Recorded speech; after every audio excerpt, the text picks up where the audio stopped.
Ariketa honetan bi zere egin.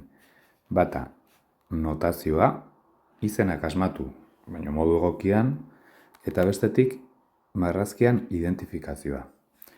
Ez marrazketa, ez marraztea elementu hauek, baizik eta dauden lekuan identifikatzea. Goazen lehenengo notazioarekin, goazen izenak asmatzera. Bakoitzarentzat nahi duguna. Nik erabiliko dut lehenengo hizkia, baina horrela ginez gero konturatu beharko dut notazio arauen jarraipena eginez ez direla egokiak. P puntua bai, letra larriz idatzi dut puntu bat delako, baina Z zuzen erdiak txikiz beharko luke berdin kordak, berdin erradioak. Angeluaren kasuan, ez da letra txikiz egin behar, baizik eta letra grekoz.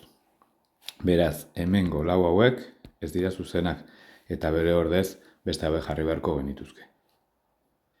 Orain, bigarren zatia, irudian identifikatzea. P puntua adibidez, bi zuzenen arteko ebakidura puntu bat izan daiteke.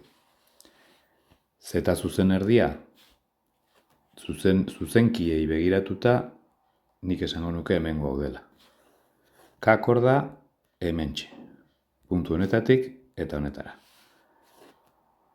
E erradioa hemen, ala hemen, arazo gabe, eta alfa angelua hortxe.